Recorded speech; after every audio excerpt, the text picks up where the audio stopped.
हरे Krishna, Radhe Radhe friends. आज की इस वीडियो में हम माघ मास के महात्म्य का 5वां अध्याय सुनेंगे।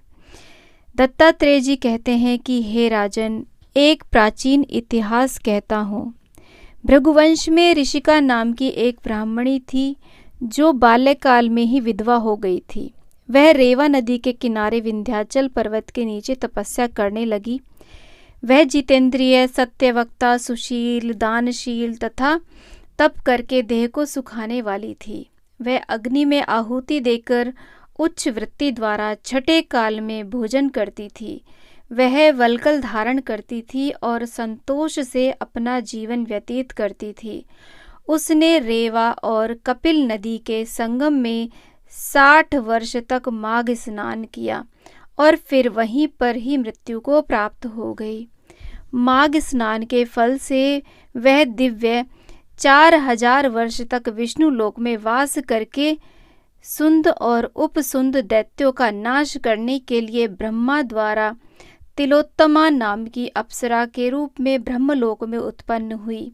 वह अत्यंत रूपवती, गान विद्या में अति प्रवीण तथा मुकुट कुंडल से शोभायमान थी। उसका रूप, यौवन और सौंदर्य देखकर ब्रह्मा भी चकित हो गए।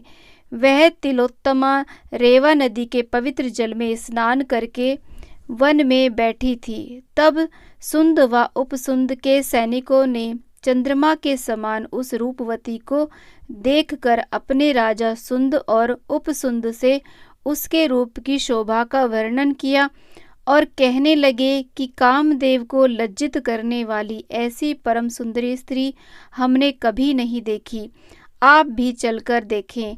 तब वह दोनों मदिरा के पात्र रखकर वहां पर आए जहां पर वह सुंदरी बैठी हुई थी और मदिरा के पान विहल होकर काम क्रीड़ा से पीड़ित हुए और दोनों ही आपस में उस स्त्री रत्न को प्राप्त करने के लिए विवादग्रस्त हुए और फिर आपस में युद्ध करते हुए वहीं पर समाप्त हो गए। उन दोनों का मरा हुआ देख करके उनके सैनिकों ने बड़ा कोलाहल मचाया और तब तिलोत्तमा काल रात्रि के समान उनको पर्वत से गिराती हुई 10 दिशाओं में प्रकाशमान करती हुई आकाश में चली गई और देव कार्य सिद्ध करके ब्रह्मा के सामने आई।